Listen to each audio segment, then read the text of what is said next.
Welcome back. સમાચારોમાં આગળ વધીએ. છોટાઉદેપુરમાં વાસ્મોના એકાઉન્ટન્ટ સામે ચીટિંગની ફરિયાદ નોંધાઈ છે.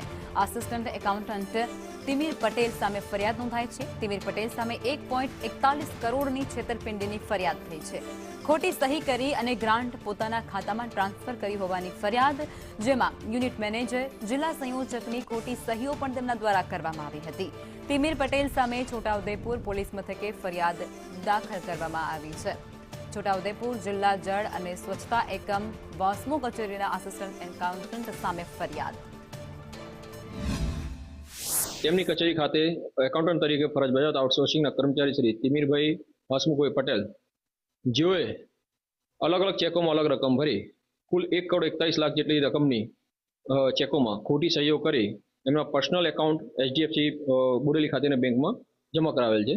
જે બાબતની ફરિયાદ આપતા અહીં તપાસ હાલ ચાલુ છે. પોલીસ હાલમાં આરોપીએ જે ચેકો બતાવ્યા છે અને જે ખોટી સહીઓ કરી છે તે અંગેની ખરાઈ કરી રહી છે અને બેંક સ્ટેટમેન્ટની માહિતી મંગાવવામાં આવેલ છે. અને મારાથી આ થયેલી હતી અને મેં જાતે જ સ્વીકારી હતી. મેં જાતે જ બેંકમાં સ્ટેટમેન્ટ મંગાવ્યું, શું મારાથી થયું હતું તે બધું લેખિતમાં મેં બનાવ્યું જાતે જ. પછી મેં સહાયક અમારા જે ઉપરી અધિકારી છે એને મેં બતાવ્યું અને અમારાથી આ થયું છે એનું શું સોલ્યુશન આવે એનું અમે જાતે બેસીને ડિસ્કસ કર્યું હતું.